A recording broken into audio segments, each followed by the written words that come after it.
Good morning, good morning, good morning, as Mr. Henry might say, and welcome to the sunrise safari on this gloriously cool morning, which I have to tell you is much appreciated by all out here. My name is Jamie. I have Tebs on camera with me this morning, who is of course our lucky leopard charm. James is out and about with Brian. We also have Kirsten Jerry in FC. What a wonderful morning it promises to be. Wake up at this time of the day with the sun not quite over the horizon and filled with a sense of expectation that only the joys of a live safari can bring. We're coming to you from Djuma and Arathusa game reserves within the Sabi Sands Greater Kruger Park area in South Africa. And we are live and interactive, so send through your questions on hashtag Safari Live on Twitter or email them through to questions@WildEarthTV. We have, as I said, gloriously cool morning. I'm in a jacket because when it is 40 degrees every day and 35 when you go to sleep at night, a day that starts out at 20 degrees, which is about 68 degrees Fahrenheit, for those of you using the imperial system, it is actually quite chilly. Makes a nice surprise. And I keep telling myself every morning I shouldn't wear a jacket, I should revel in the joys of being cold. It doesn't really work that way. I'm on my way to Arathusa to see what's happening there. Dennis, you were watching in Spain, you were keeping an eye on the Arathusa Dam camera for us last night. You said at about 9 o'clock you saw a leopard walk past the camera. We'll keep an eye out, see if we can figure out which leopard it was and where it went from there. It's got a little bit of a head start on us, but you never know. Might have killed something just around the dam, and we might have a really special morning ahead of us. Who knows, we might even bump into those wild dogs along the way. Let us go and see what wonderful and magical things we can find. For those of you concerned about the safety of Brent and Andrew, I'm happy to tell you that they are alive and well and have finally made it onto the lake after their slight delay in Vic Falls. Not that I think they were complaining. They're certainly alive. Hello Zibbies, good morning.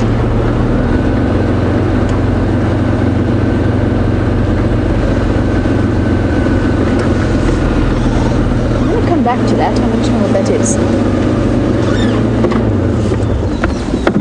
Good morning, striped horsies and little fluffy foal.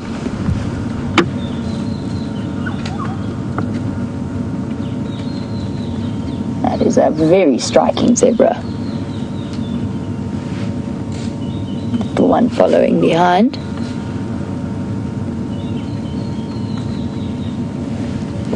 And there's a very happy little bird calling off in the distance somewhere.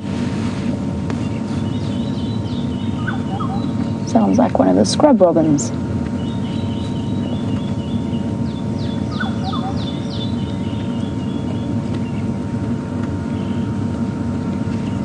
What's with your tail, little one? Holding it strangely.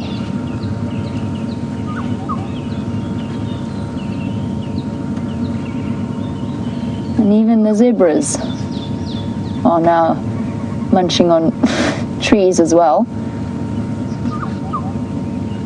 Sure, that was the best choice though, little one.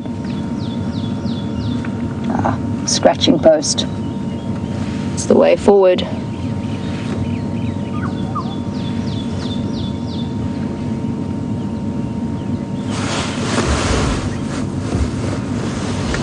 Bear with me one moment. I'm going to leave these zebras completely, but I just do just want to go backwards. Pick up something I've just seen. I have to put the car in reverse to go backwards, apparently.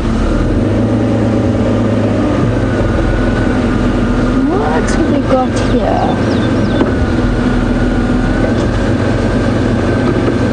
I'm just being careful not to drive over any tracks in case it provides some evidence as to who deposited this on the ground.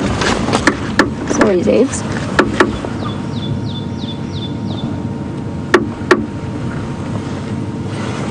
Sure.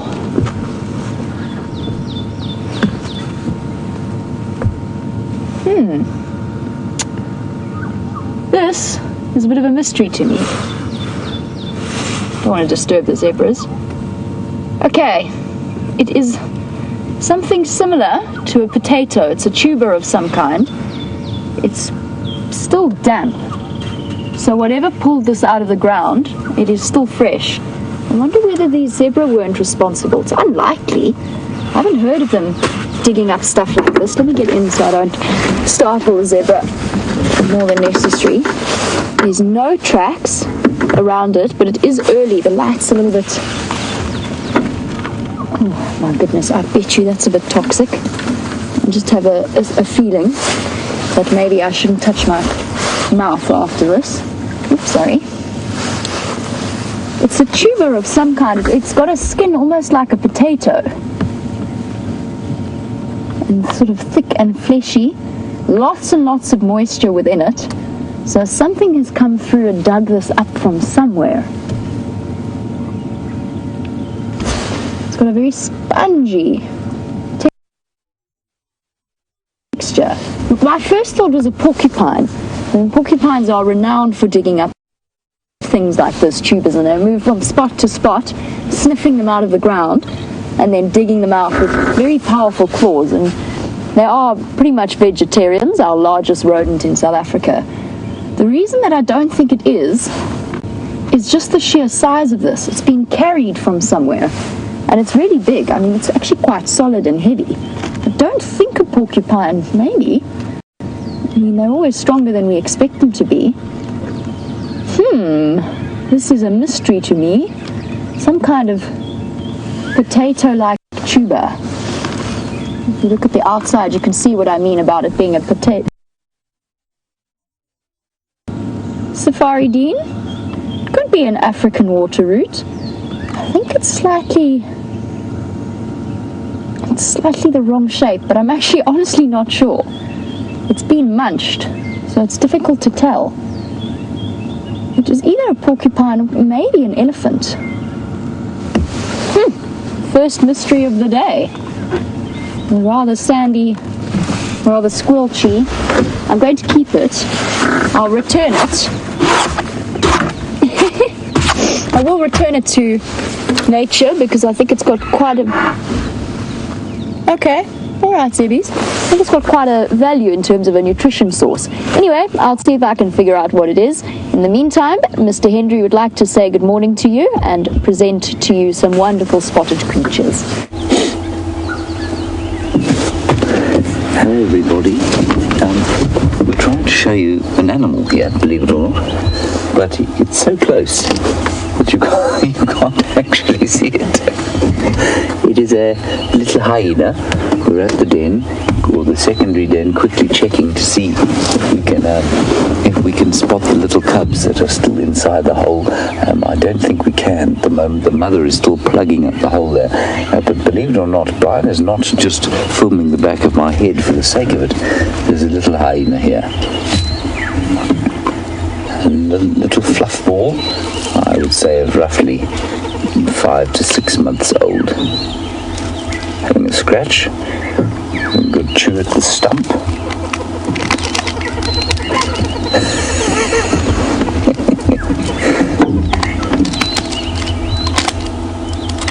Anyway, welcome to the dawn. The sun is just about to peep over the horizon, which means most things here are about to run for shelter.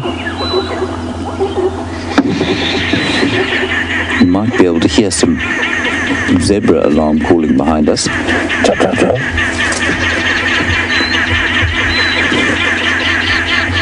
And as I was saying yesterday,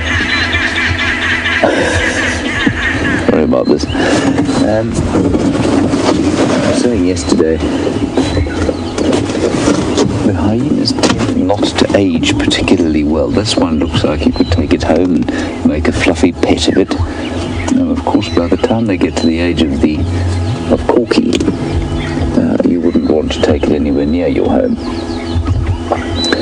So there is the adult, still plugging up the hole there. They were all calling into that little den site yesterday evening, and I think that but there are some little ones in there. I'm not going to spend too long here this morning. I just wanted to come and see if they haven't been encouraged out of the hole yet, and I hope that they will be very soon. I don't know if Jamie told you, but it's 20 degrees Celsius, 68 degrees Fahrenheit, which... Oh, gosh. I must remember to turn that down. And what that means, of course, is that Brian has got 2 jackets on. I kid you not, despite the fact that in about 2 hours' time, he'll be hanging off the side of the vehicle sweating. Brian has put on 2 jackets. Brian, you afraid of bronchitis, pneumonia? One is for my legs, though. My legs are a bit chilly. Your legs are a bit chilly. Okay, fair enough. The rest of us are reveling in the coolth, and by 8 o'clock today, that's in 3 hours' time when we go off air, it will be 29 degrees Celsius, and by 12 o'clock this afternoon, it will be roughly 500 degrees Celsius, or 7,000 Fahrenheit. Now, the other hyena here is invisible. This is because she is right in front of the vehicle. I can't see her anymore. Hello. She's just examining the high lift jack.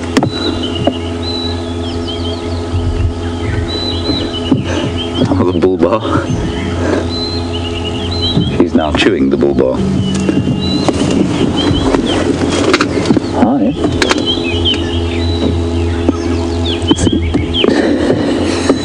She's chewing on the bumper, which is solid steel. Excuse me. Oi. Now having a go at the tires.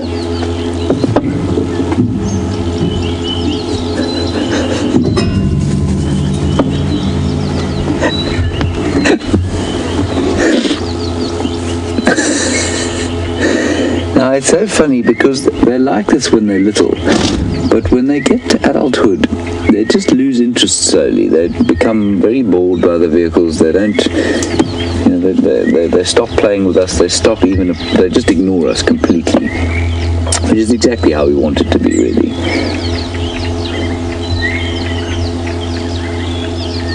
This one doesn't seem to have any playmates, and Mum is not around at the moment. Sorry, Brian. Seems to have disappeared again.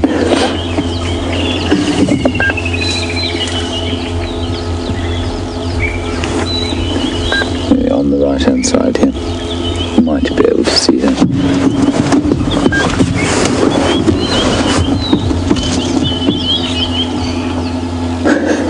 Can't see her. Hi. Shouldn't really do that, of course. But you can't even see the hyena. There's the other one. Let's watch her for a while. We'll sit here for another 5 minutes or so.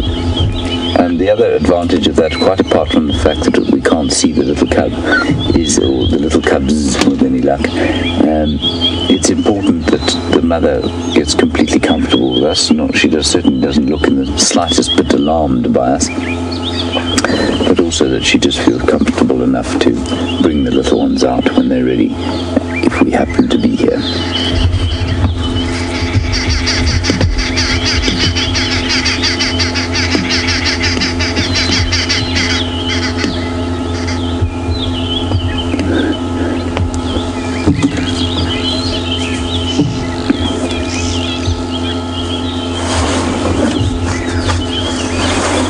Hello, Dave. You're following us or tweeting us from the Twitter handle Cheesy Cheetah. Thank you, Dave. You say you would like to see a snake or a monitor lizard. Well, we'll do our best. I must say I haven't seen a lot of snakes. We had a wonderful comment from somebody in Afghanistan yesterday called Arabian Desert, who wanted to know why we're not seeing quite as many snakes as we might be. Oh, that's a very nice toy, that, isn't it? Always nice to take home a big piece of elephant dung to the den. Well done. Play with all sorts here.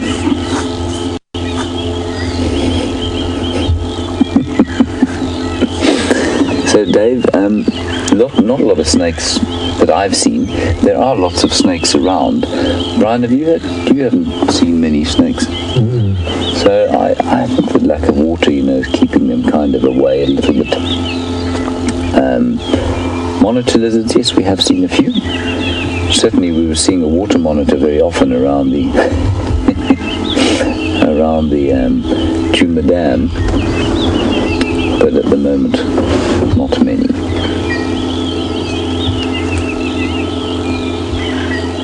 These hyenas are an endless source of amazement and amusement. Given up on the elephant dung, now chewing on a plant that would be very toxic to human beings, called a tambuti tree. And the whole den is actually set in a beautiful little grove of tambuti trees. And where that would make us quite ill, it's not going to affect the hyena's constitution.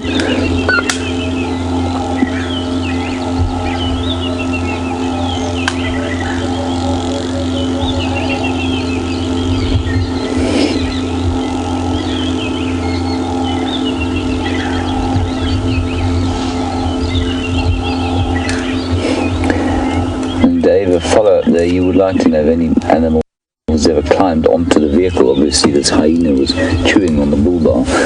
Young hyenas do that quite often. I've had young hyenas come and steal the wheel, the little sort of oil caps on the wheels of the Land Rover, and then you really struggle to replace them, which is a bit irksome. But I've had one animal try and climb onto the vehicle. It did climb onto the vehicle, a young male leopard, being chased by wild dogs, leapt up onto the car in a frenzy of anger and tore at the tracker seat on the front of the car. Thankfully the tracker wasn't on it, he was at the back. It was a particularly terrifying event of my life. I don't intend to ever have it repeated.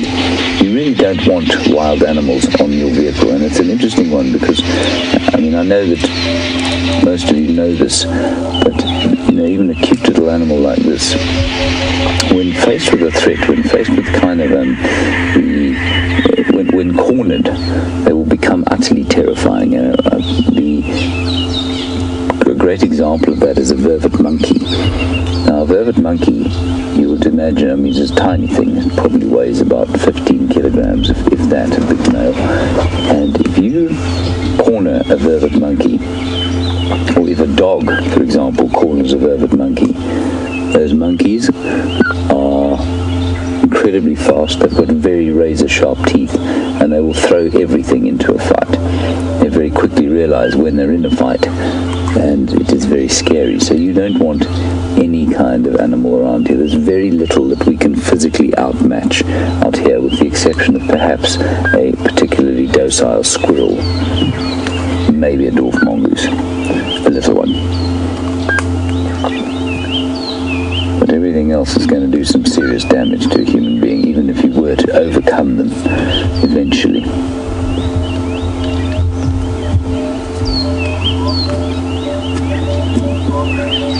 And that's only, everybody, should you ever get into the highly unlikely position of having cornered an animal.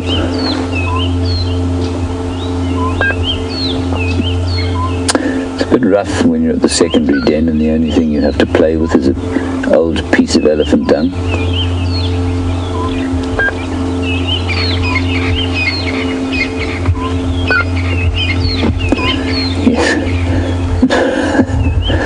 Roy Phelps, he says a new sport, dung polo. I certainly remember as children, my brother and I, the odd occasion that we went to the bush kicking elephant dung around.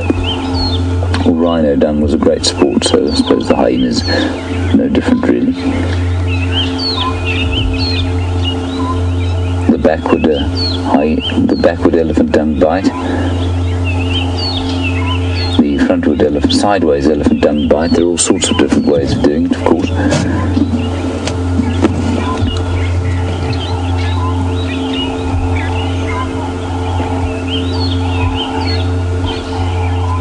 And hear a tinkerbird going in the distance there.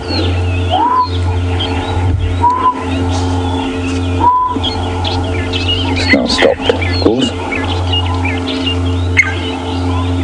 There it goes.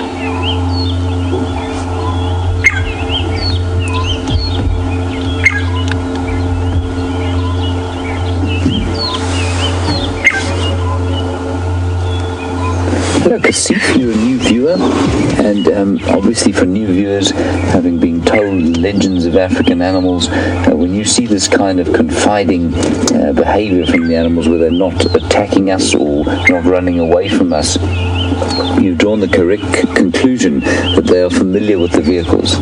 Yes, Kasif, they are absolutely familiar with the vehicles. They are certainly not in any way tame, though. They're familiar with the vehicles. If I was to get out of this car, there would be a reaction. You'd find that both of these hyenas would run away at great speed. If I was to create a situation where the little cubs inside the hole were threatened, then I could well be in some trouble. So Kasif, a lot of the animals here are completely used to the vehicles, but that is not to say that they are tame and they are not used to us on foot. They do see us on foot from time to time, and they will normally run away, but they are quite familiar with the vehicles, like you say, and they just go about their lives, which is wonderful. It means we can observe them without sort of affecting their behavior, which is fantastic.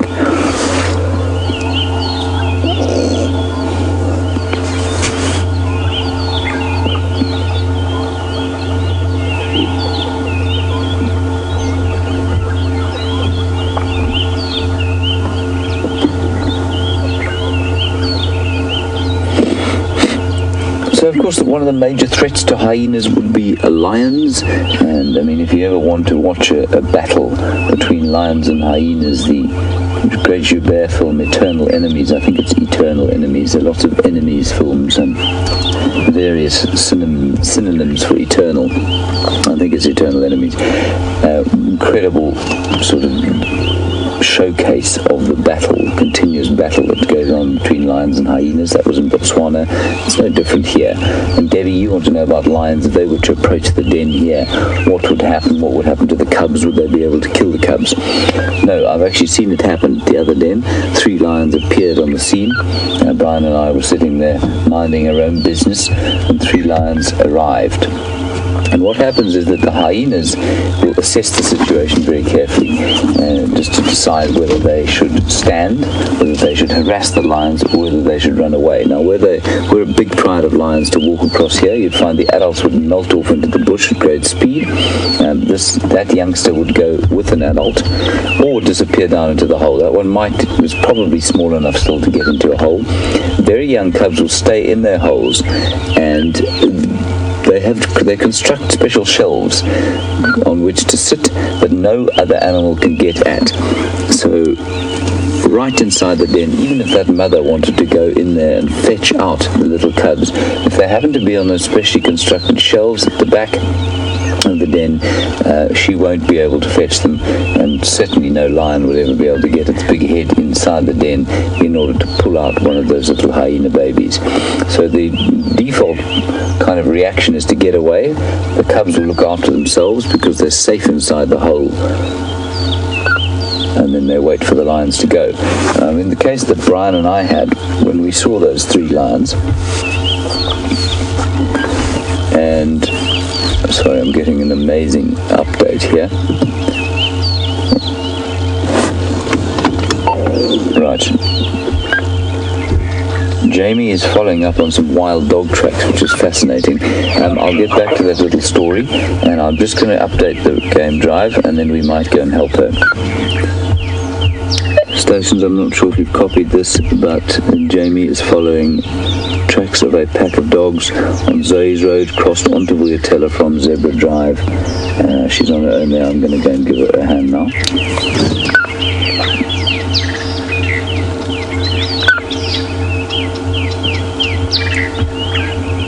Right, everybody, just quickly to finish that off, we had 3 young lions, Brian and I, come through the hyena den. There were 4 or 5 adult hyenas there, and what they did was they decided that because there were 3 young lions, they probably weren't as big a threat as a larger pride would have been, and so where the lions lay down sort of at this distance from the den, they came in from behind and harassed them, bit them on the bottom once or twice, which of course you've got to be extremely brave to do to a lion. I certainly wouldn't try and bite a lion on the bottom, would you, Brian? Maybe, but you're braver than I am, yes. So, yeah, it just depends on the numbers. Right, we're going to try and go and help Jamie. We're going to go and check the northern end of Zoe's and perhaps quarantine clearings. Wild dogs on the hunt is the perfect way to begin the day. Let's get out of here. Bye, hyenas. See you later. I will be back for my twice daily visit this afternoon. Of course, we can't start the car. We're either going to go across to Jamie for a few minutes, or we're just going to go black screen for a little while. I think and we're racing back towards Djuma and back on, because we got a report that the wild dogs tracks crossed into Boyatela, so into Djuma, at some point early this morning. The reason that we're both racing to the same scene to look for them is that this time of morning, at this time of year, is the perfect time to see action. After about an hour or so, the sun starts to come up and temperatures immediately top at over 30 degrees centigrade. And the animals start to go and lie down in the shade and they relax a little bit. So this time of the morning is crucial for actually viewing the animals in action, which is why both James and myself are racing off. The other aspect, of course, is that the further you let wild dogs get ahead of you, the harder they become to find, because they move so fast. Our regular viewers have seen that before, and even when we're with them, we occasionally have difficulty. I say occasionally, we often have difficulty staying with them as they race through the bush. So it's important to, as soon as you get a report like this, start checking around for tracks and see if you can follow up. Just a quick update from the leopard side of things on Arathusa. No updates from the guides yet, but I did pick up on tracks coming along Safari Driveway and crossing into the Hoffman's property. Looks like Shadow's tracks. It's a female's tracks. That's what I can tell you with absolute certainty. So whoever she is, probably Shadow, given the position of the tracks, crossed into Hoffman some point late last night. Why do I know it's late?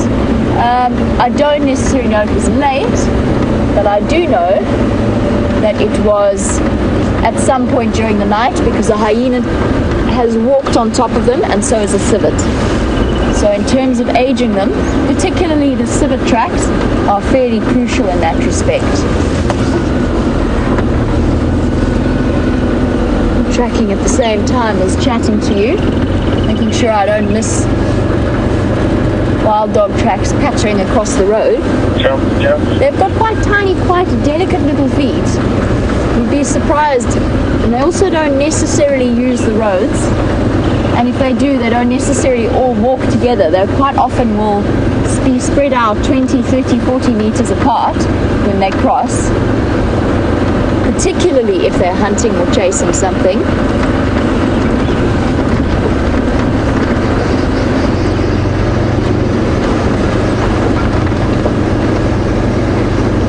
Some angry arrow-marked babblers.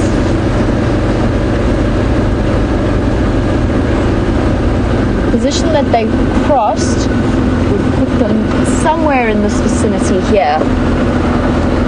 So I've slowed down a little bit. I wonder whether they're not on that treehouse already.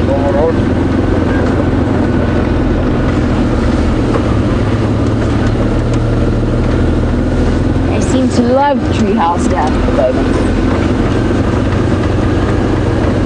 Now for new viewers, the way that what the wild dogs will be doing at the moment is they'll be hunting. That's what they do first thing in the morning. And their hunting strategy is known as coursing. So they spread out through the bush and they just run and essentially flush anything that might be sleeping or not paying enough attention. And as soon as that happens, then they all join in the chase and they chase down that particular animal.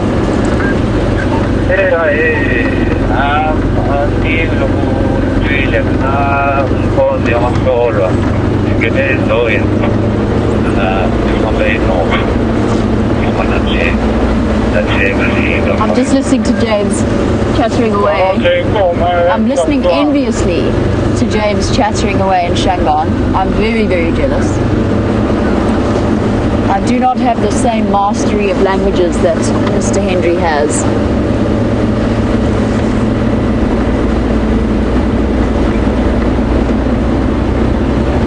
James again?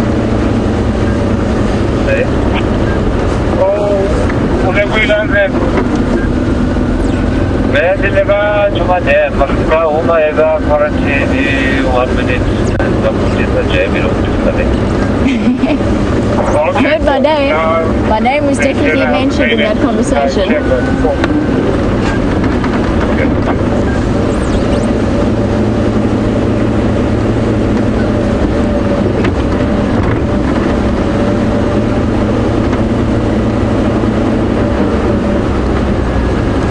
So in aging those leopard tracks, I mentioned that they had civet tracks over them.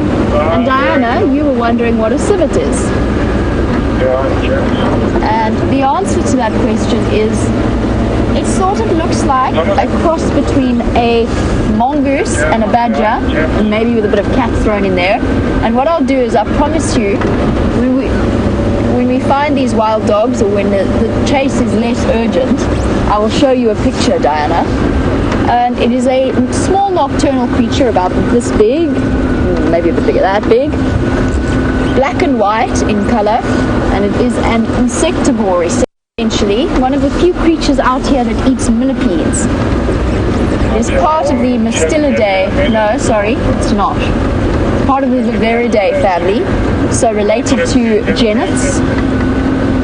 And all of that, the mongoose family, the Mastillaceae, so the honey badger family, and then the Viverridae, so the genets and the civets, all quite closely related to each other through the presence of an anal gland. Sorry, I just need to chat to James. Those two thoughts are not connected. Standing by. Any update on your friend? Negative. I haven't picked up on any crossing the road here. Apparently they came in from Zebra Drive onto Boyatella. Where they went from there, I do not know. Okay, copy. Maybe check for the cousin. I was there this morning. I might have missed tracks going over there.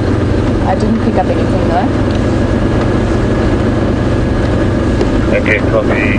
All sorts of route.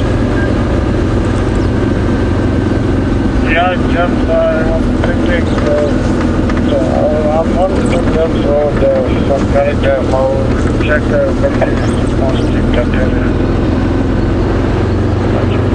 can go ahead. Up behind. Good, because I'll check the ornamented way. Sorry guys, just coordinating the search effort. Trying not to drive over any wild dog tracks at the same time.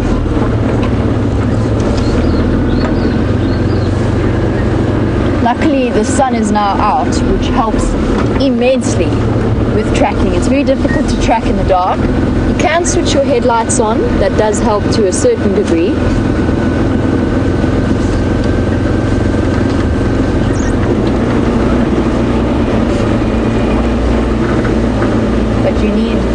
You need sunlight to just catch the tracks at the right angle. And they show up as clear as day.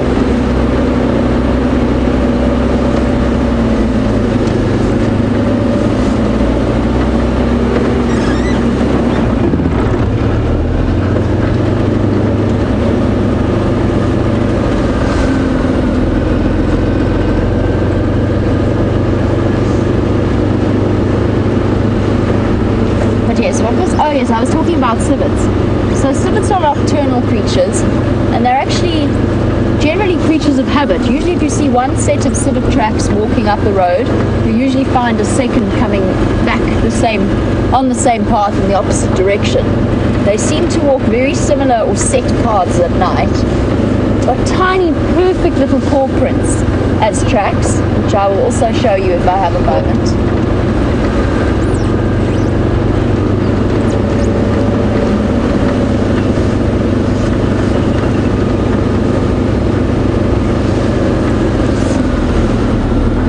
Monkey Man, you might hear us talking on the radio, and we generally, not always, but we usually use the local terminology for the animals that we're looking for. And you want to know what the wild dogs are. The answer is they are called madach, which to me is it's actually a really nicely descriptive name. It sounds like them. That it's almost the way that they move, if that makes sense. I don't know whether it's just because I'm conflating the word dash in my head, but it is madach, M-A-D-A-S-H. So if you hear us talking about madach on the radio, that is what we're referring to. Got to be careful though, because if we're talking about stuff like that on the radio, a lot of the road names are named after the terminology for the animals. Those impala look far too relaxed for there to have been wild dogs here. Interestingly, generally, when you're searching for wild dogs, you cannot rely on alarm calls. And the reason behind that is that animals don't even bother. They don't waste time alarm calling and trying to point out to everyone that there's something there, because if you stand still long enough to alarm call, you're going to become a target. The way that wild dogs hunt is so different. A leopard knows as soon as the alarm call starts, that hunt is over, it has been spotted, and it doesn't stand a chance in that dash. Wild dog don't care if they're spotted. In fact, that's the entire idea. They flush their prey and then race after it.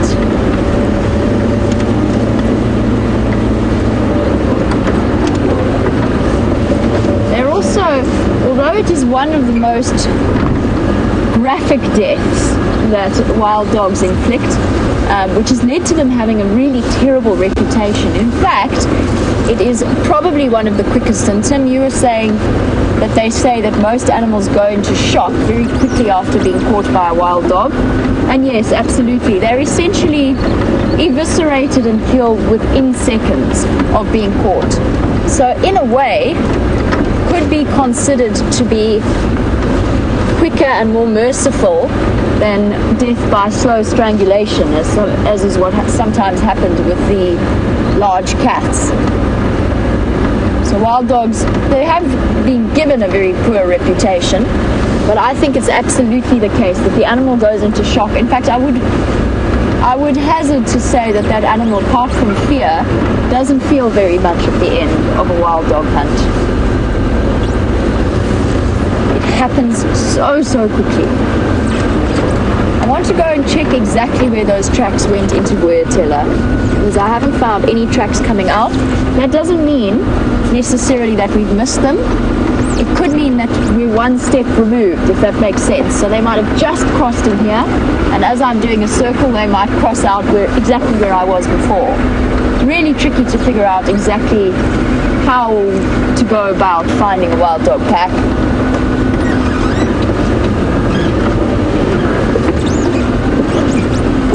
Hello Roy, it is nice to have you back watching the show again. Roy Phelps would like to know if wild dogs always travel in packs. Yes, they do. Occasionally you will get one adult moving quite far ahead. What's in the road? Nothing. A tree is in the road. I spotted a tree, everyone. Years and years of nature guiding experience, I still make that mistake. Roy Phelps, yes. Sometimes there's a sort of a leader of the pack, so to speak, who might course a little bit further ahead of the others. And I've seen a lone wild dog chase, and just because it's become separate from the rest of the pack during its movement through the bush, so they can split up and separate and kind of leave, but they're still traveling very much as part of a pack. It's still very much a group experience.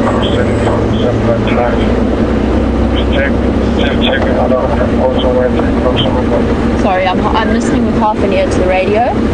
With the Investec and the Sands pack, both wild dog packs that we see fairly regularly, they've both got litters of puppies with them. Turn down a little bit. So the pups travel slightly behind, and then the wild dogs race off on a hunt. What the pups often do is they just lie down wherever they are, settle down and wait until they are called by the adults. And that's one of the reasons why wild dogs have these giant radar ears. It's a way of being able to locate different pack members after the frenetic chaos of a hunt. But they'll always, as soon as those pups have left the den, they'll travel together.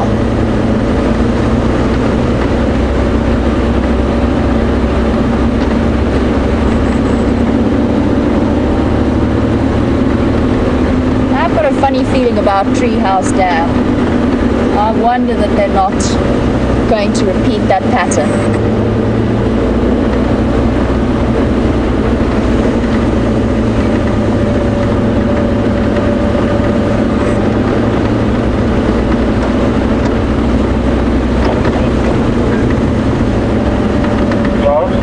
We've got a new viewer to welcome, so a big hello to Alan.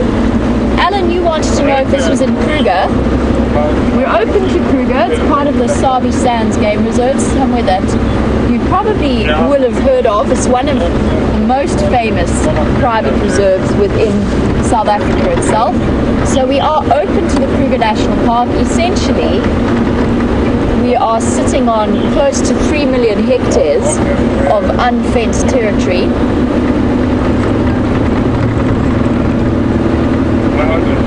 And we sit on the south, let me just get this right, I'm having a moment this morning with directions, southwestern corner of Kruger, so just beneath Open Gate. If you're familiar with the Kruger area, I'm not entirely sure where you're from, but if you're South African, you'll definitely be familiar with the Kruger Park setup. It's just below the Open Gate, underneath Manuleti, or south of Manuleti if we want to be terminologically correct.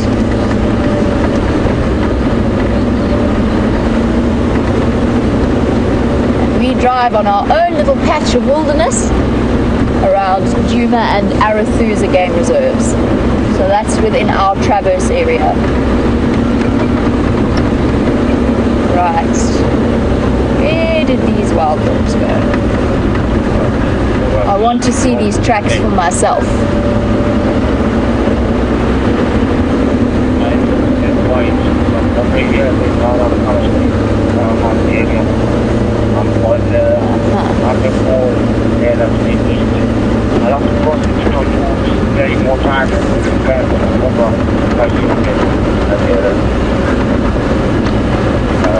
Sorry, forgive the jiggles and the rumbles.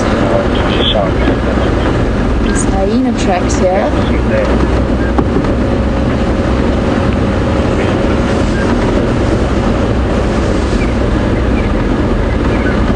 This is one of the busiest patches of road, so there's lots and lots of traffic around it. Here's their tracks, I think.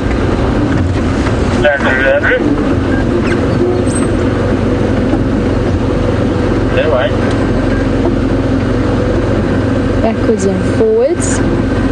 Sorry guys, bear with me one moment. I just want to figure out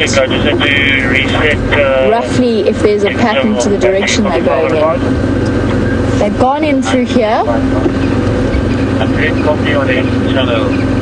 Oh, puppy tracks everywhere, up and down. So they spent some time around this patch. I can smell their fresh scat.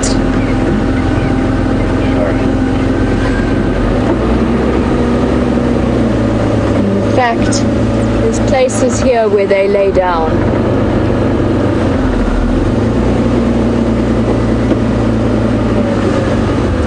This is where they spent at least a portion of the night.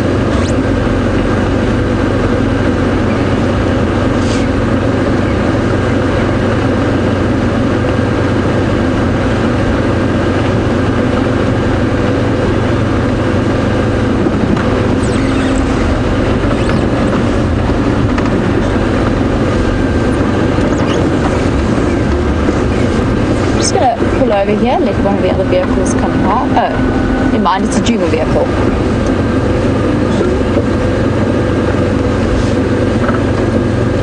I'm stopping here so that I don't drive over any of the tracks that this particular individual, who I can't quite see who it is. I think it's Aubrey. It is Aubrey. Oh, there's a convergence of the various Djuma guides. Texans arriving as well.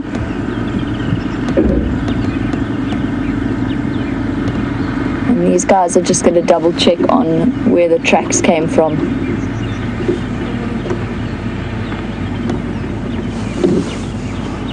I want to just do a quick loop into Arathusa. I want to double check that these tracks did actually cross. I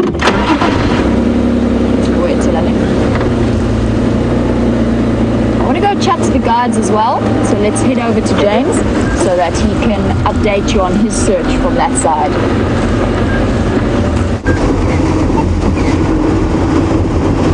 Right, everybody, hello. We're all trying to find the dogs now, of course. I haven't found any further tracks. Not sure what's going on. There are 3 or 4 people looking. So I'm going to keep the radio up so I can hear. But Aubrey and Taxon from Djuma are around here. Something's gotten into my eye, and so I can only see through one eye at the moment. The other one is just crying. Not made any better by the fact that the sun, of course, is now so bright.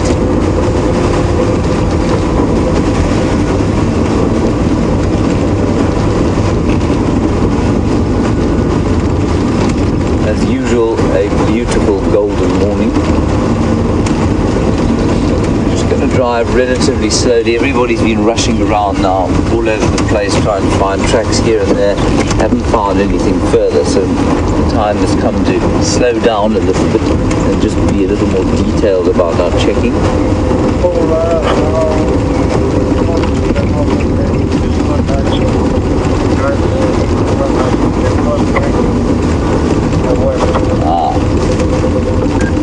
Right, tracks going back into Arathusa. Let me just tell Jamie that.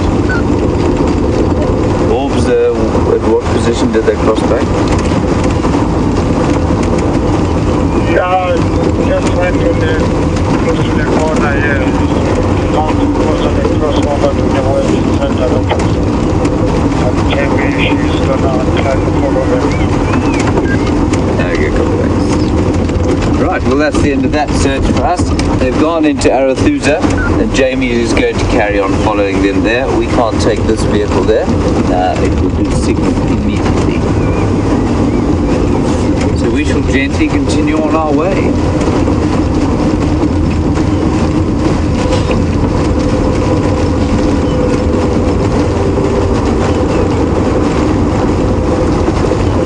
Hello Michael, you're age 17 in Virginia and you want to know how long it takes to learn animal tracks. Michael, learning the actual different tracks is doesn't take particularly long because on obvious substrate or on very soft sand or easy sand, it doesn't take very long. It'll take you about a week or 2 to learn most of the tracks that we have out here. But then the real skill to learning the tracks, of course, is when you don't get a complete track in good substrate. So perhaps you have some quite hard ground and you just get the corner of a toe or a scuff mark here or a scuff mark there.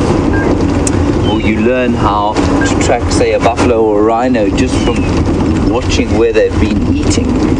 And the actual following of tracks can take years and years if you really want to get into it. So, to learn the very basics of it, I suppose it's a bit like learning an instrument. If you learn to play the guitar, you can learn in probably 3 weeks, 3 chords, and you can play 100 songs. But to master the instrument, you will need many, many years. And it's very similar with tracking. So you'll be able to identify a buffalo and an elephant and a lion track on a good substrate within a few weeks. But to really master the art of following tracks and identifying all the tiny little tracks that you find out here, that is a lifelong pursuit of many, many years.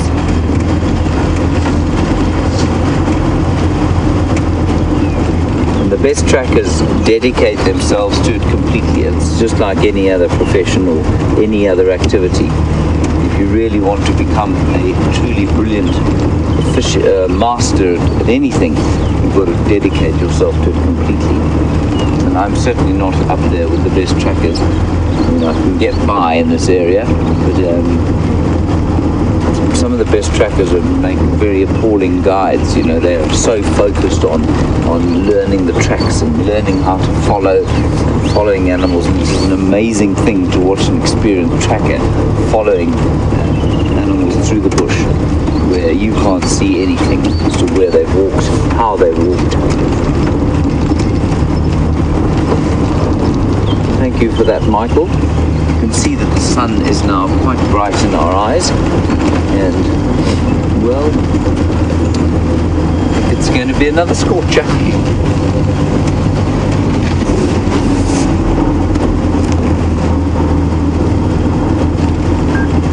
Peggy, nice question. Why don't I wear sunglasses? Two reasons. Firstly, I can't very well look at you with sunglasses on. That would just be very rude of me. And secondly, I seem to be unable to keep a pair of sunglasses without either slamming it in a door, or slamming them in a door, sitting on them, driving over them, or losing them. So I'm planning on getting some on my next leave, which begins in 2 days' time. But whether I'll manage to retain ownership of those sunglasses until I even get back here remains to be seen. It's unbelievably bright this morning. I think there's something in the atmosphere. Hey Brian, it is brighter than normal. Hey, I can't look up at the moment. It's searing. Barely at 6 o'clock in the morning, and you can see the light has already turned from that golden dawn light into the kind of washed out, overexposed light of much later in the day.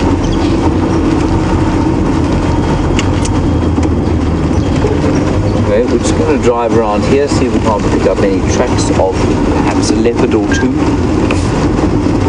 Lions, I'm afraid, still no sign in this area. Plenty on Buggles. So were you visiting Djuma, you have wonderful lion sightings. There are some young impala. Now, I asked a question about impala the other day, about how to age them, and we were looking at some this age, and nobody got back to me with an answer, so I was very upset because I felt rejected. But these ones are very clearly and obviously just over a year old. They're very easy to assess the age of an impala, of course, because they're all born in November. And so if you see an impala with horns that size, you know that in January, you know that they are 1 year and 3 months old, or 1 year and 2 months old. There they run. Tremendously athletic creatures. And come November, when they're 2 years old, there will just be a slight turn in the horns. They'll still be facing slightly towards each other, and then during the course of their third year, they'll open out a bit, and then they will be ready to start fighting for mating opportunities. And of course, what all mammal males must do if they wish to leave a genetic legacy.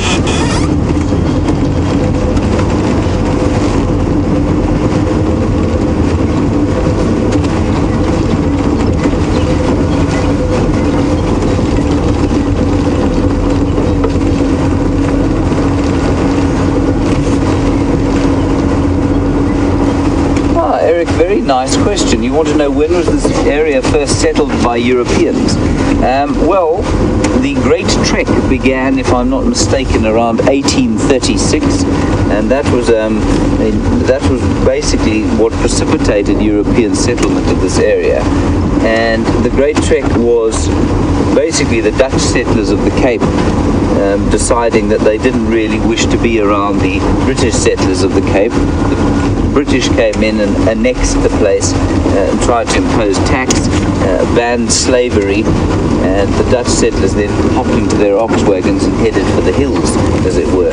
They crossed the Karoo, and eventually I think Louis Trichardt, he was the first kind of Boer frontiersman, foot trekker, to reach the northern parts of the Lowveld, and he crossed the mountains, if I'm not mistaken, around 1842-ish, I think. And he then crossed over he tried to make it all the way to Delagoa Bay, which was is now Maputo, where the Portuguese were. So the Portuguese have been making forays into this area for many years. And I think he was eventually killed by malaria. So the area at the time, the sort of mid-19th century, was a disease-riddled area, and because of that, not many people lived here permanently at all. And then, so what would happen is that the local people would bring their cattle in here in the winter time when the sleeping sickness from the tsetse fly and the malaria from the mosquito was not so high. Then in the summer months, they'd either head to the coast or they'd head back up into the mountains. And so that was the first foray of white settlers in the area. And then they came in increasing numbers up from the Cape and Natal. And eventually what they started to do, this just became a hunting area. And so the Boers were first, and then the Poms got wind of it, and they came bucketing up here as fast as possible when they realized how many animals there were in the area. And the whole-scale slaughter of elephants and large game began when guns arrived in the area, and it was ivory mainly that inspired people to be in this area. Also, thoughts of gold. There still is a gold mine not too far from here in the mountains at Pilgrim's Rest, and that also attracted a whole lot of sort of European settlement, and then also more and more hunters. So Eric, I hope that answers your question. They did then eventually, in the sort of early 20th century, they did try ranching here. They tried to run cattle on this land. It's not good for cattle. That's because the soil is poor, and therefore the forage is poor, and so only the indigenous animals here are adapted to living here. And then they tried to farm a bit of cotton, I think, at one stage. That was also a bit of a disaster. And so eventually it all went back to wildlife. There was a great big event around 1896 or 1898, when the rinderpest, which is a sort of cattle-borne disease, swept through this area and it basically wiped out. I think it wiped out something like 90% of the cloven-hooved animals out here. And what that did was to take away the tsetse fly, and that eventually opened the area up far more to human settlement, because it killed the tsetse fly, which meant it killed sleeping sickness or trypanosomiasis, which is a very nasty disease, and that kind of opened the area up to settlement.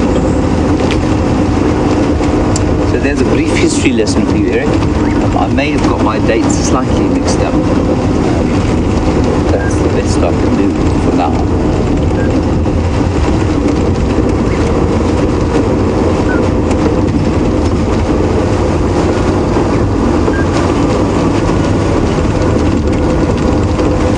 So Liz, you're in Wisconsin, and nice question. You want to know if the Kruger National Park is named after the guy who created the park? Yes and no. So Paul Kruger was the incredible man. I mean, he was the Boer leader during the Anglo-Boer War, or what is now called the South African War, which ended in 1902. And he was certainly not around in 1926 when the park was named after him, but he was around when it was mooted as the Sabi Game Reserve in the late 19th century. And Paul Kruger, of course, was he is in some schools hailed as a great conservationist visionary. Slightly more cynical and more well-researched people will describe him as basically just a biltong hunter. And so I think it was slightly more a marketing gimmick than it was a testament to his conservation prowess. He certainly was a brilliant leader of men, and I mean, he led the Boers against the British Empire, where they gave them a real run for their money. despite being vastly outnumbered and outgunned during the course of the South African War. But to describe him as a visionary conservationist, I think would be to give him perhaps a little bit too much credit. So while it is named after him, and certainly he was part of the initial, he was the president of the Transvaal Republic when the initial discussions, were mooted on this little custody. Oh, there it goes. It's just on low down there, Brian. Low down, there's a scraggly bush in front of the fallen trees. Can you see it? Oh, there. Well spotted. There are two of them there. I think these are special ones. I think these are Bennett's woodpeckers.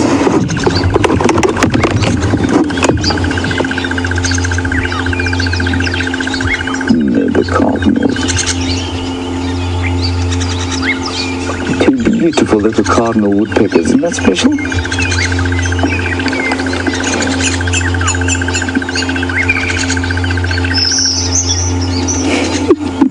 It's wonderful. They're not youngsters who've just come out of perhaps just come out of a nest. Oh, that's too sweet. This is the best sighting you'll have of these little birds. That is fantastic. Seems to be a little bit of a bird party. I've seen a couple of flycatchers around here.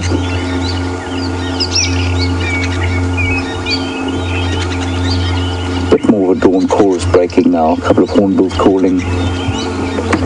Pop, pop, pop, pop, pop, pop, pop, pop, pop, pop. And there's a crested barbet.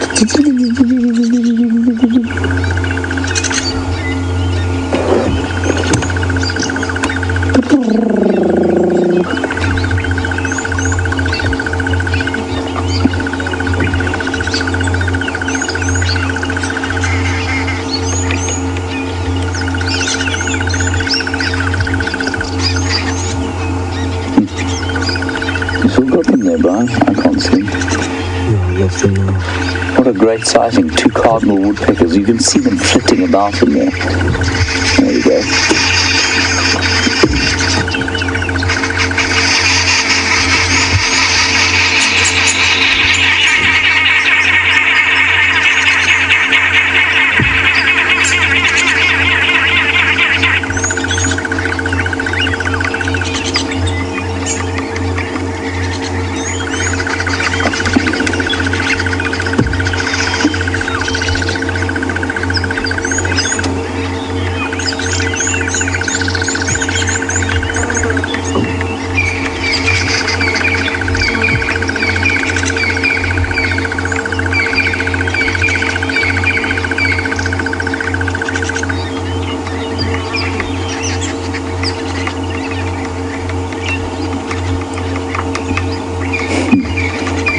More than two there.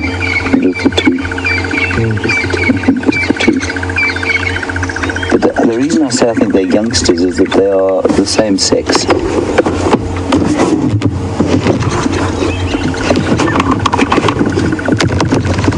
But the grief. Teresa, that is quite astonishing.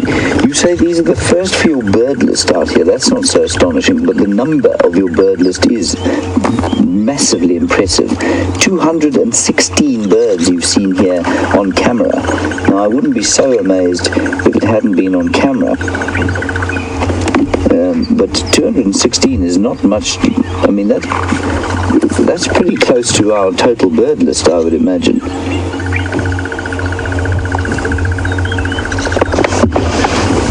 So if you look at these fellows here, those were cardinal woodpeckers, and I mean at first glance they all look rather the same, but those ones were little and they had that kind of fronting, unless they were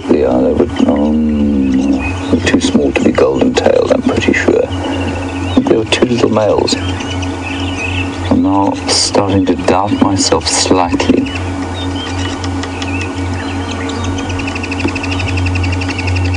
I'm pretty sure that's what they were. You can still hear them going. Bap, bap, bap, bap, bap, bap, bap.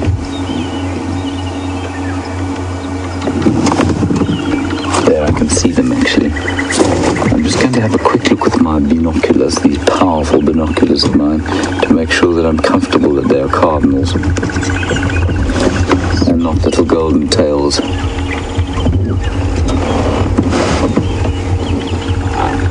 can't see enough here. Let me just sneak forward.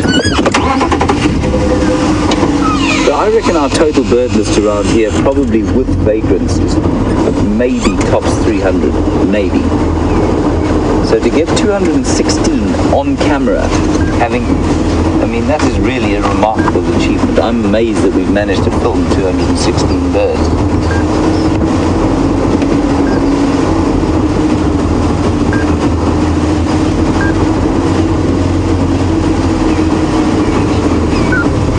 I know how we're going to do this.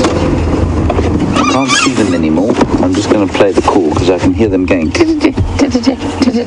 Now the golden tail has a call that goes, but they also have a little chirping call. So let's quickly have a look here on the bird app.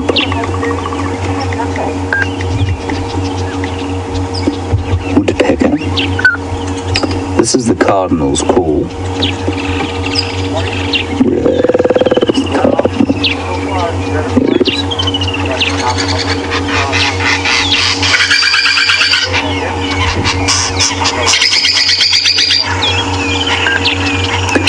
That is the cardinal.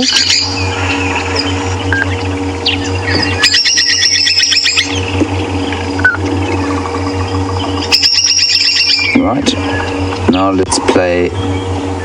let's try and play the golden-tailed. Golden-tailed. Play. Yes, we know that one. Yes, yes.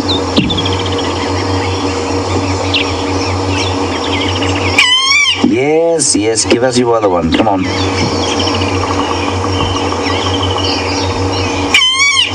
Right, I think we're going to go with cardinal and let's stick with our original assessment, because this apparently says that just golden tail just makes it very sort of a skull drilling nasal whine. All right, on we go. So just to complete the story of Paul Kruger, great military leader, inspiration to his people, conservationist, possibly not. Probably more, I mean, certainly he was described by a number of sources as seeing, when he saw a wildebeest, he saw biltong running along. And biltong, for those of you who don't know, is the equivalent of beef jerky. There's some wattled starlings, a huge flock of wattled starlings on the floor there. Beef jerky, of course, is considered a survival ration in the United States. Out here, much like the rusk, it is considered a delicacy.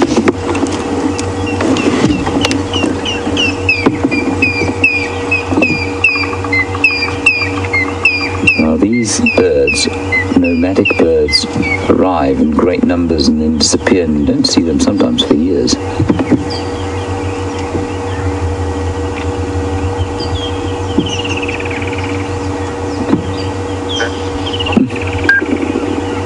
Foraging around for invertebrates, largely insect eaters. They will eat seeds if they can find them. They'll be very lucky to find a grass plant that's managed to produce a seed this season.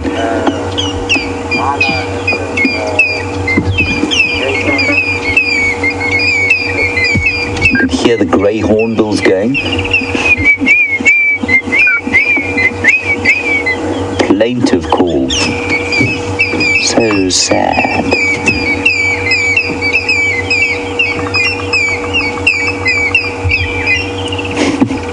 It's quite a miserable call, isn't it? Very beautiful.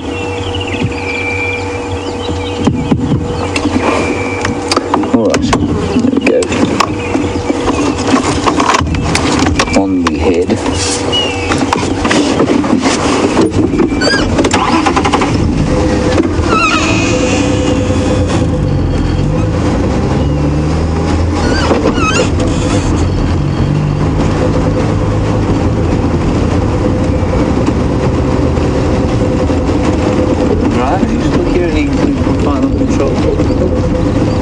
They're still with us.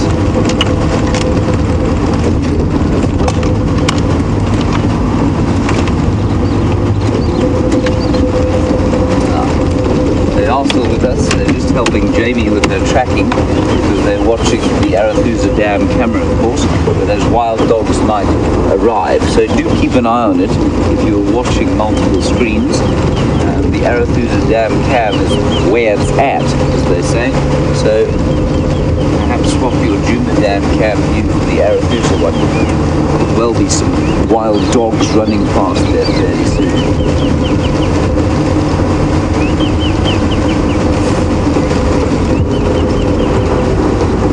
Some impala taking shelter in the shade.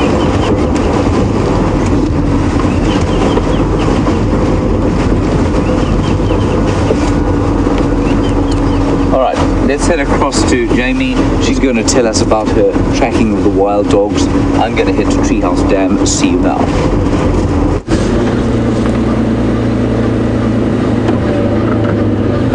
We've arrived at Arathusa Dam and absolutely everything is shouting. The monkeys just stopped, that monkey up there on the top of the boer bean.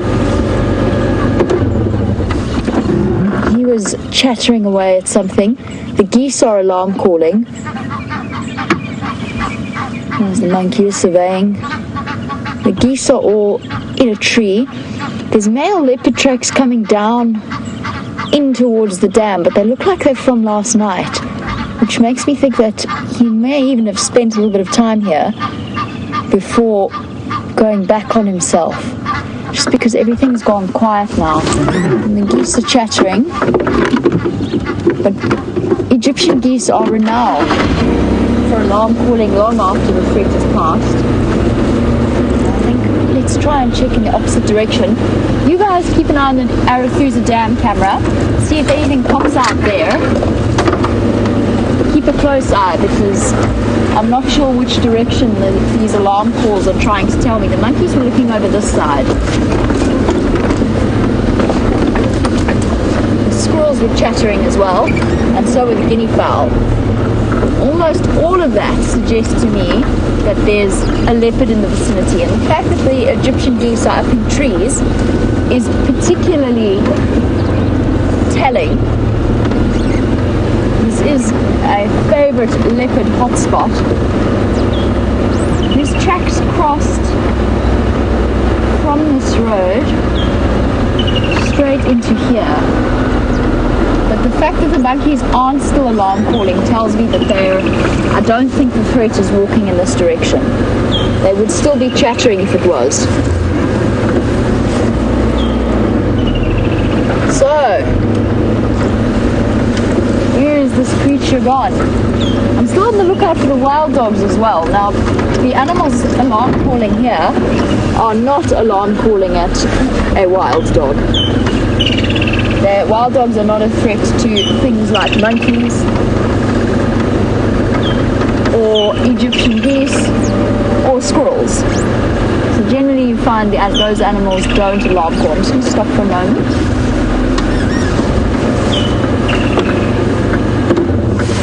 I'll take my earpiece out. Squirrels shouting there. Go back that way. I'm on the wrong side of the drainage line.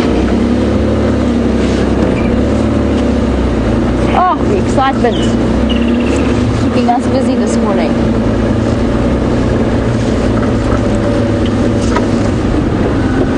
Oops. No, definitely on the other side of the drainage line, whatever it is. These drainage lines are so tricky. Got to move fast because a leopard at this time of the morning is on the move. Whoops. Books sliding everywhere. Binoculars sliding everywhere. Chaos reigns supreme. Let's find the squirrel and see if he can guide us to wherever the threat is.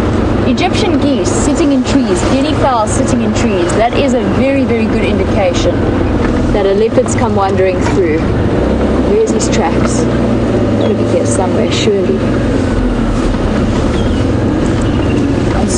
if you are crying wolf, well, it's crying wolf or leopard. Still hear it chattering. They go on their long call for quite a long time when they've seen a leopard. It could be a bird of prey, but unlikely then that the Egyptian geese would be in a tree, especially in a dead tree. Makes them even more of a target. Eyes peeled, everybody. Got it. Got it. Hey. Boom. So good. Are we heroes? Yes, we're heroes. Hey, Tibbs? At the same time.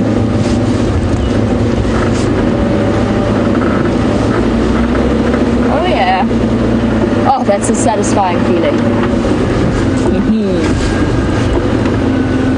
Good morning and thank you, guinea fowl. Looks like... Okay, I'm not even going to try. Let's just wait and see. We're close to the Arathusa Dam, very, very close to the Arathusa Dam. Hello, boy. Oh, but you're impressive.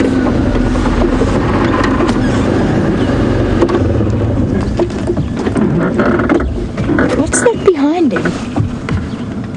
What is hiding there? Who is this? Looks like a very familiar male to me. Ooh, one very brave Nyala. Oh, it looks like Tingana to me. Hello, boy. Oh, Nyala, you're being very brave. Tibbs, if you go up slightly, just above him, over the log, there is something walking through. I think it's an Nyala, and it's about to bark. I think it's worked out that he's there. Or has it? No, it has not. Guys, bear with me one moment. I just need to call this in. Oh, that's very loud. Hello, boy. Hey, look at that face.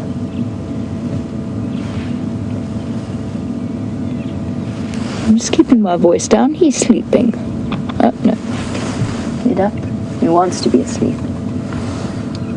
Our stations, if you're interested, I've got Maduro Ingwe on just off the Northern Safari Road, close towards the Arathusa Dam.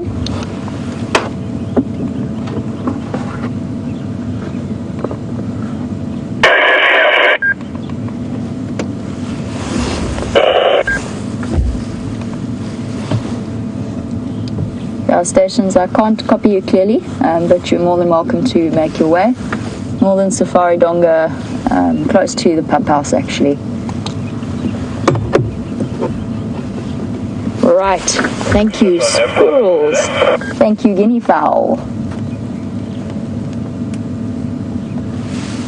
And that just goes to show that listening to calls in the bush is the way forward. They told us where to come. Okay, perfect. Anybody else joining Midnight Tip?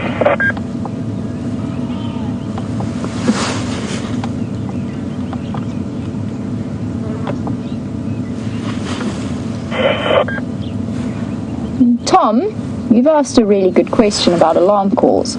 So, do other animals respond to the alarm calls of others by automatically alarm calling, or do they wait until they've seen what the threat is? And it's a bit of a combination of both in my experience. What they'll do is as soon as one creature spots something, it looks and alarm calls, it's looking in that direction, and immediately the other animals will follow its gaze and where its attention's focused, and almost inevitably they then spot the threat and race across or start alarm calling or race out of harm's way. With guinea fowl, what I've noticed is that when one starts, they all seem to start. Having had that incredible sighting a while ago with Tingana and the guinea fowl, we know that they're not the brightest necessarily of creatures, and it seems that one alarm calling automatically sets off the other alarm calling, even though it doesn't quite know what it's alarm calling at. So it depends on the animal. Squirrels, I've noticed, sometimes respond in kind, and go-away birds. Also, it's hard to tell whether or not they've spotted the actual threat.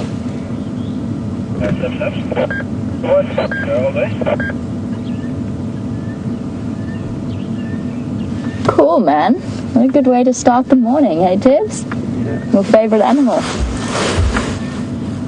Fairly certain it's Tingana. It looks like Tingana to me. He's big and he's full. So Dennis, when I said to you that I thought the leopard had a bit of a head start on us, he did. Luckily for us, he decided to stick around, and he might even have killed something. He's up. Something's... Yep, there we go. He's been spotted. Can you hear that bark? It's going to happen again. Or not. There you go. That's the Inyala. Bit behind the times. So there you also have an answer to the question about alarm calls. Inyala don't automatically respond. They wait until they've seen the threat.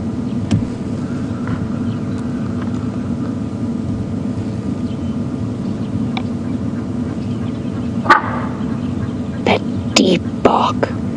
And if we were on foot hearing that, or even in the vehicle, we'd be racing towards it. Because nothing provokes a response in Inyala like that, but leopards or lions.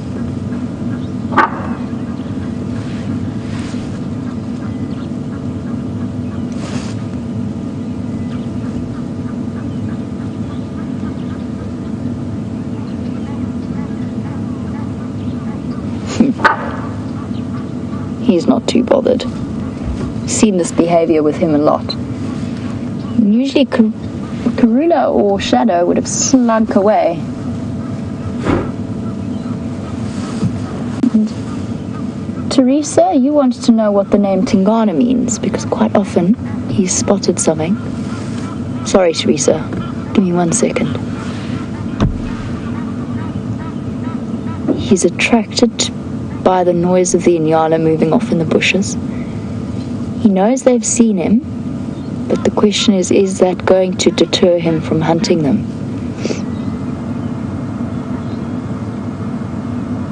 There's one coming really close.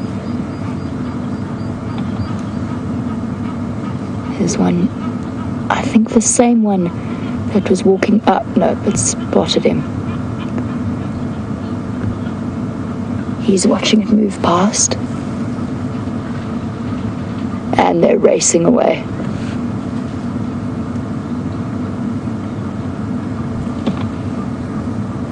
They're in very dense vegetation, so it'd be impossible for Tibbs to get a visual of them, but I can see the flashes of white as they run away.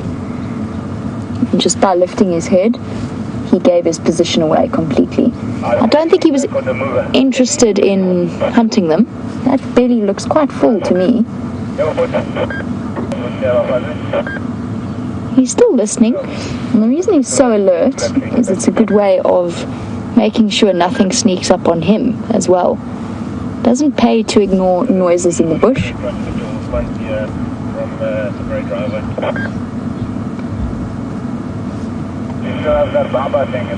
Here he's up.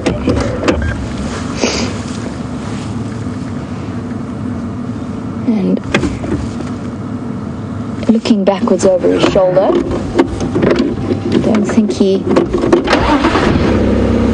wants to spend too much time around an area where he's been spotted.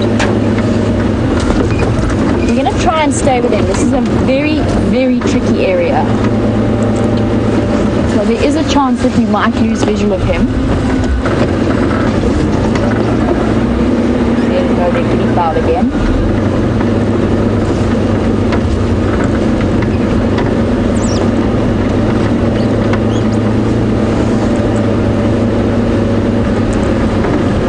Going to go into this thicket. I can't cross here, so let's get our last visuals of him before I have to reposition around him. Where is he going to go? We might get lucky. He might stay on the side of the drainage line. Oh, look at that. In this incredible morning light. Just a slither of spots.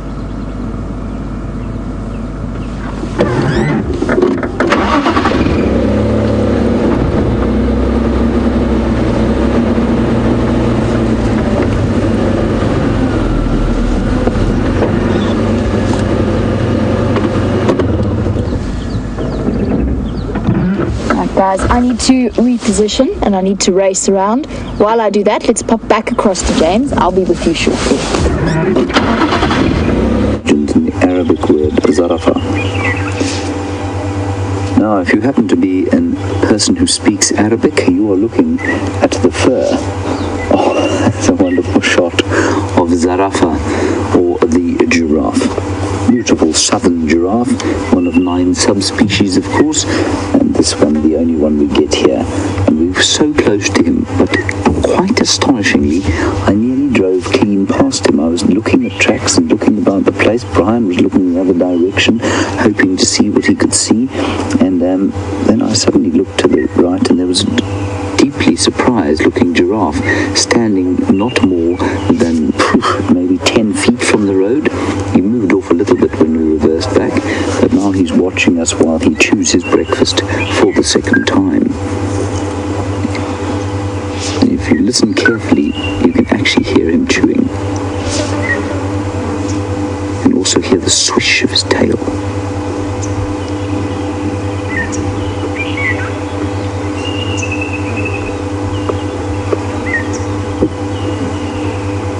You hear that? Click, click, click of his jaw, his teeth grinding up.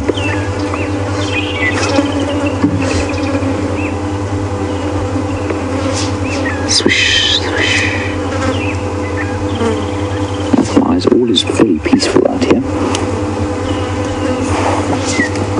You can see he's riddled with ticks, and it's because he hasn't been found clearly by the oxpeckers yet today. They haven't come to remove the ticks from in front of his ears there.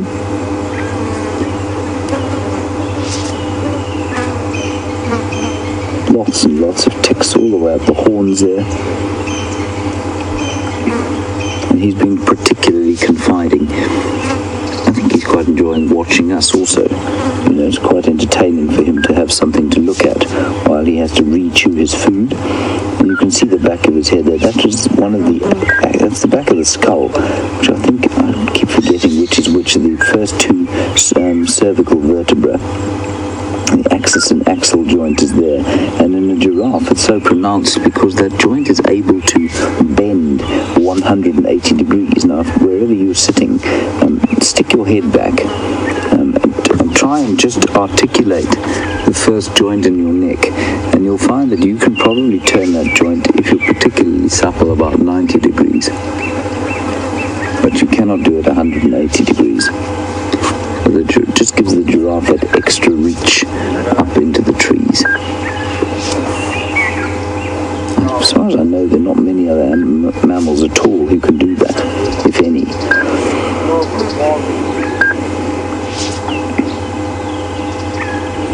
Lovely eyelashes. This camera really is quite remarkable the way it gets in there. I mean, we are very close to him, but still.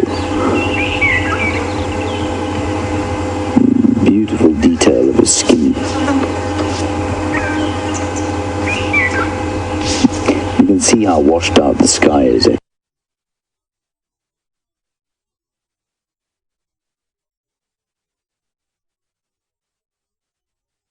Actually.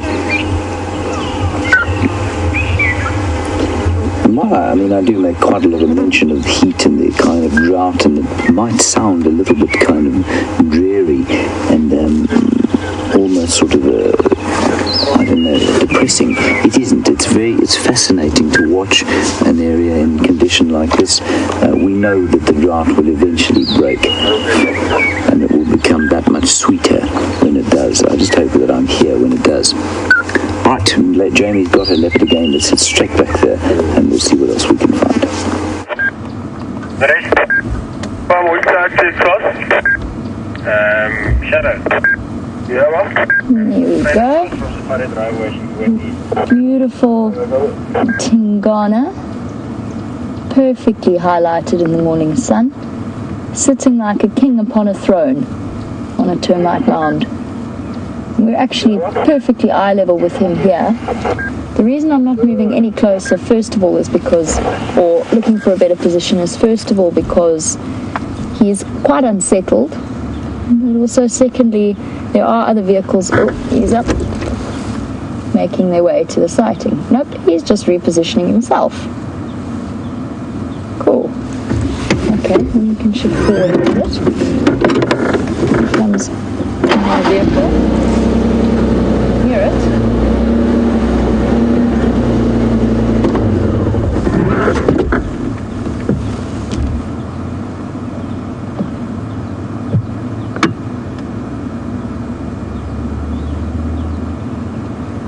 Awesome.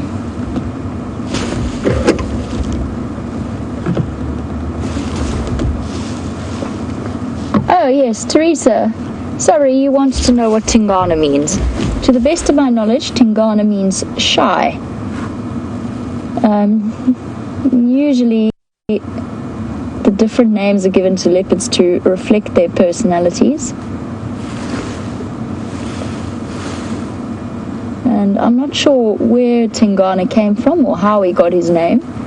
Obviously would have happened long before my time. Usually leopards... Oh. Sorry guys, hold on 1 second. Go ahead. Just want to confirm you south of the power lines. Yeah, that's affirmative. Sorry, I'm not sure what this road's name is. I think it's Southern Safari Donga, but it's the road that leads from the pump house towards the open area around Magic Willy. Okay, copy. Yeah, I'm south of the power lines. You copy, yeah, Safari Donga then. Sorry guys, just chatting a little bit to the Arathusa guides, letting them know where the sighting is.